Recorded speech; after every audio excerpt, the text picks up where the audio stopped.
Hello दोस्तों, आप लोग कैसे हैं? आइए आज हम बाइबल के अनुसार जानेंगे परमेश्वर की सृष्टि बनाए जाने की कहानी। जी हाँ, ये कहानी आपको उत्पत्ति एक अध्याय में मिलेगा और आज का वीडियो बहुत इंटरेस्टिंग होने वाला है। सो इस वीडियो के अंत तक आप हमारे साथ जुड़े रहिए।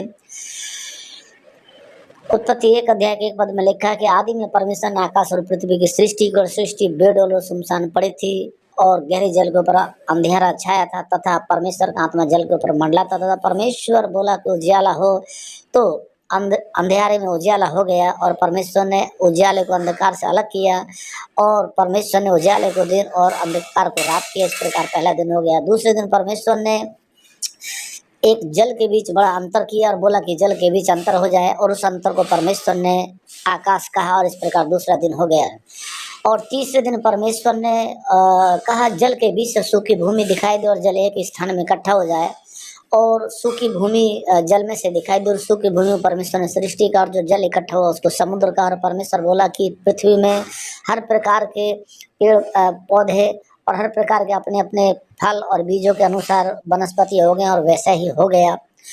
और परमेश्वर ने तीसरे दिन परमेश्वर ने पृथ्वी और पेड़ पौधे सब बनाए। चौथे दिन परमेश्वर ने जो है कहा कि आकाश के अंतर में उजियाला देने के लिए 2 बड़ी ज्योतियां हों और वैसा ही हो गया। बड़ी ज्योति को परमेश्वर ने दिन पर प्रभुता करने के लिए अर्थात उसको सूरज कहा और जो रात को प्रभुता करने के लिए रखा उसको परमेश्वर ने चांद कहा और इस प्रकार चौथा दिन हो गया। फिर परमेश्वर ने कहा कि आकाश के अंतर में उड़ने वाले पक्षी, चारों पैर पर चलने वाले सभी प्रकार के जीव जंतु, घरेलू और बनेलू सभी पशुओं को बनाया। परमेश्वर ने बोला और वैसा ही हो गया। और इस प्रकार से परमेश्वर ने 5वां दिन में सभी जीव जंतुओं को बनाया। और छठे दिन परमेश्वर ने कहा कि आओ हम मनुष्य को अपने स्वरूप और समानता में बनाए।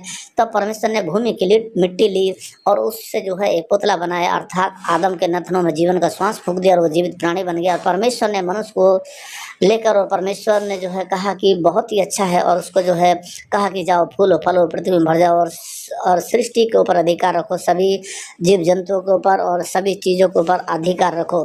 और इस प्रकार से मेरे प्रियो 6 दिन में परमेश्वर ने आकाश उजियाले से लेकर के मनुष्य तक सभी चीज़ों को सृष्टि की और 7वें दिन परमेश्वर ने जो है विश्राम किया। इसलिए सब मसीह भाई बहन लोग 7वें दिन इकट्ठे होते हैं और आराधना करते हैं क्योंकि ये परमेश्वर की आज्ञा है कि 7वें दिन जो है तुम विश्राम करना। और परमेश्वर ने 7वें दिन विश्राम किया, इसलिए 7वें दिन सभी लोग चर्च में इकट्ठे होते हैं और आराधना करते हैं और जो है इस प्रकार 6 दिन काम काज किया और 7वें दिन विश्राम किया। मेरे प्रियो, ये जो है सृष्टि की कहानी है और बढ़िया करके आप जो है जान सकते हैं। जो है उत्पत्ति एक अध्याय को जरूर पढ़िए।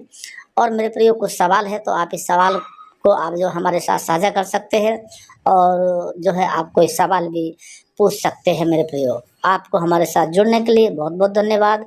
मिलते हैं एक नई वीडियो के साथ में। बहुत धन्यवाद।